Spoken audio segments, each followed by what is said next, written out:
Hello, everyone. Welcome to Everything Arsenal, and this is your latest transfer news. So, Mikel Arteta has spoken about Arsenal's transfer business, and he's actually confirmed that we are definitely going to bring more signings in. And the latest on Thomas Partey, it's starting to look like he'll definitely stay, which is going to be a massive boost for us. And we'll also take a look at which players could join Arsenal. I mean, Arteta said you're going to bring like basically not one. It could be more than one. From his words, it could be more than one player that joins us. So at the beginning of the transfer window, expected us to sign at least 5. We've already signed 3.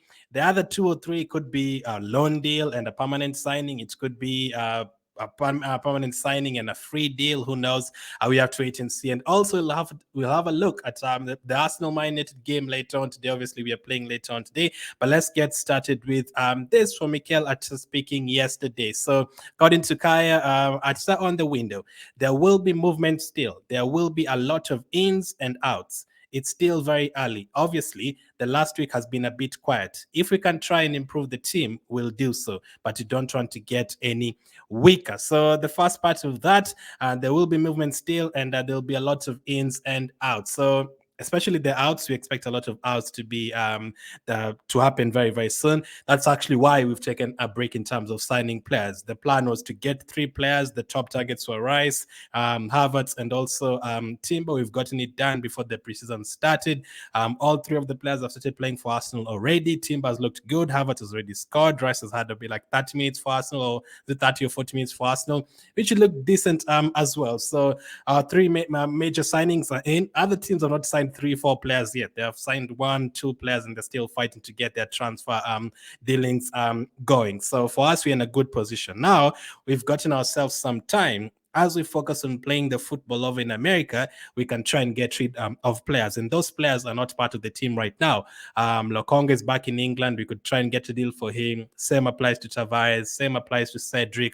Nicolas Pepe, all those players that are not in England, over in USA with the team, all players that we probably are going to sell. So we've gotten time, and we've earned ourselves time to try and get these players to go, and then get a bit of money for them. It looks like now Partey will stay. It's looking like Tierney could end up staying, which would be massive for us. If you can get even 12 million for Lokonga, then get 12 million for Tavares. I don't know how much you're going to get for Holding, 5 million at least. If you're going to get like 10 million for Pepe as well, all that put together, get at least 40 to 50 million. Then that's going to help you to get other players. But as you said as well, on this one, there will be a lot of ins. So we've already gotten 3 players. We could still get, if Partey stays, I don't know if you're definitely going to get a midfielder. I would have wanted at least one more, just in case, because Partey is not 100% always fit. And I mean, Jorginho, if he doesn't play every day, which we don't expect him to play every day, he could stay fit for the whole season, which is great. At the moment, the truth is, we have one of the best midfields in the league, like with Partey and Rice and Jorginho and Odegaard and Havertz. I think we have the best. It's mixed. Like, it has a lot of things. It has interceptions. It has tackles. It has ball carrying ability. It has ball striking ability. Like, our midfield is packed. Like, I'm sure we have one of the best midfields in the world right now. If we can add one more player in midfield, that could be the case. We are linked to attacking midfielders still. We are linked to right wingers. We haven't really been linked to a striker. So some of you want a striker. I don't think we're going to get a striker. Personally, I don't have a problem with that. I would have loved a backup striker, but for me, Jesus is still a starter for Arsenal. And then defensively, I think we're good, especially if Tierney stays. I think we're good. So especially watching the game the other day, we looked incredibly good, and that was a team without Partey, without Zinchenko. That was a team without, obviously, a backup goalkeeper in China is not back with the team. That was a team. Timber didn't start. Rice didn't start. I'm definitely missing players. Trossard played like in a number 8 position. Obviously, we started with Jesus and Ketty as well. Marquinhos came off the bench, looked good. So our team pretty good without Zinchenko, Partey, Smith, all of them missing, and we still looked really good. So the most I'd expect us to sign is 2. I wouldn't expect us to go to like 3 players, and the biggest chance would be like 1 more player. But position-wise, I have no idea. As he also says, obviously the last week has been a bit quiet. If we can try and improve the team, we'll do so, but you don't want to get any weaker. Speaking of not getting any weaker, that probably means not getting rid of Thomas Partey, and that would be a huge boost for us. We know how important he is in our team. Obviously, he's been here since 2020.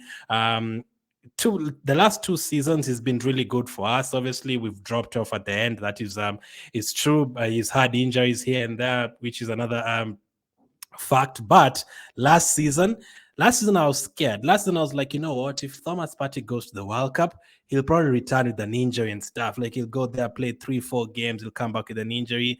He actually didn't. He came back from the World Cup and kept on playing. He never got injured again, which was crazy for us. What's the latest on him? Well, according to reports from Kaya once again, on Thomas Partey and Rice. Arteta and Arteta said he was asked whether Partey and Rice can play together, and this is what he had to say.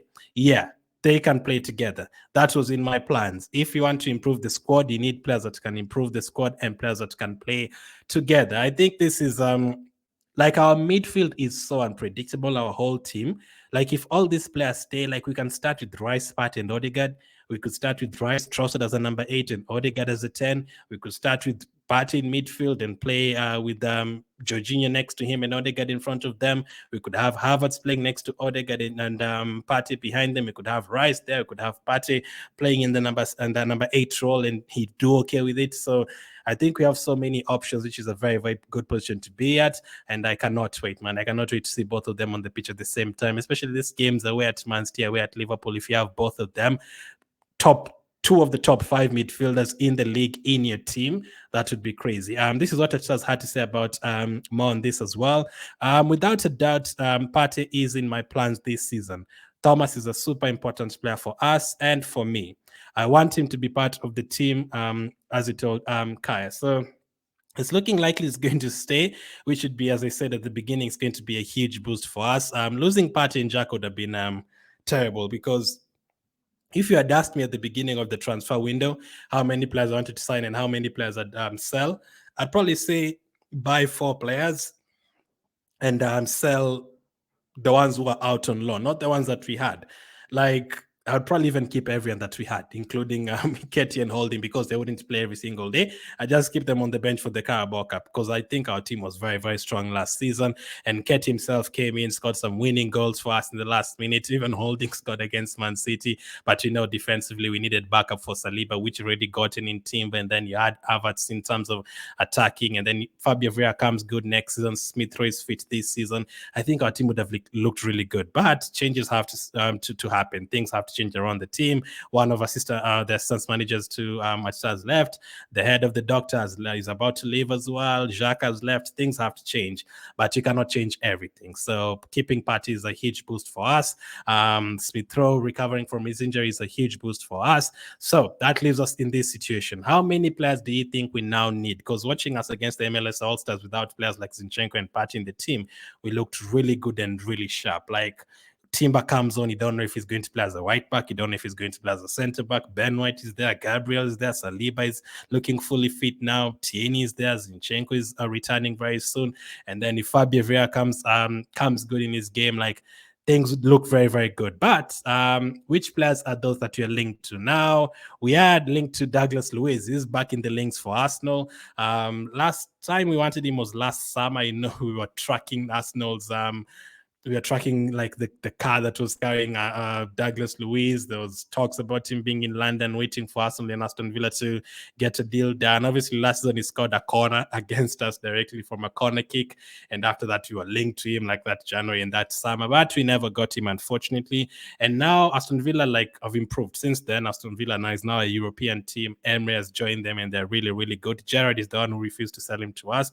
So will Emery really allow him to come to us? Will we have to pay more money than we were willing to pay then, 20-something million? Are they going to ask for 40-50 million?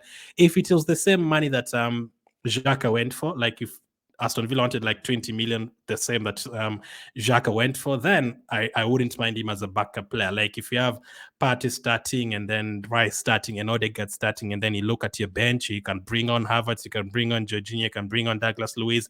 That would be great. That would mean no game time for the likes of Elneny. Elneny is good to have around the team, but I don't think many Arsenal fans would want him to play game in, game out. So Douglas Luiz is back in the picture. Let's wait and see what happens with that.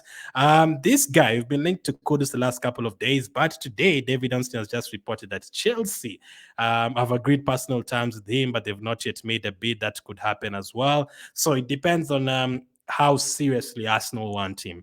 the thing is, I mean, I don't know if they wanted him seriously and then they hear, okay, there's other teams that are talking to Kudus and Arsenal's plans were not to sign any other players this week, would they be like, you know what, okay, fine, let's just go and sign him before any team wants him? Or would they be like, you know what, we didn't want him that seriously and our plans is not to get another player right now before selling, let him go wherever he goes, we still have 2-3 players on our radar we can go for. Would you be happy with that? We have to wait and see. But Chelsea, as always, surprise, surprise. Arsenal want a player. Chelsea want him too. No surprise at all with that one. Kudus would have been a great buy. I wouldn't want him to go to Chelsea or a team like that. We were talking the other day about our attacking midfield options.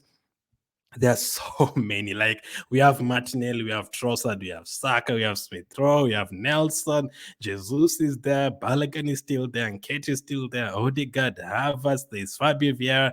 Like, there's so many players that we have. We have like 12, 13 forward players, like those four positions up front. You have so many players. So we are thinking, would it really be possible to add Kudus as well? It would be great if that means we are going to get him and loan someone out to something. I wouldn't mind if we get Kudus, but are they really ready to splash like 40-50 million for him? Are they happy to get other targets? That is what you don't know. So sometimes the fans in the media make it look like the Arsenal like really want a player, but it's really us who want him. And then when they don't get signed, we get disappointed. But Arteta didn't want him in the first place. It was just the media speculating. But from the talks, it does seem like Arsenal did have an eye on him. So you have to wait and see. If Arsenal goes seriously in for him, I don't think Chelsea will get him unless he feels like he's going to get playing time at Chelsea more than he's going to do at Arsenal. But you have to wait and see. So obviously tonight is Arsenal against Man United. Good test for us, obviously, playing against the likes of Rashford and all those guys. I think Onana making his debut. But to be honest, can I be honest?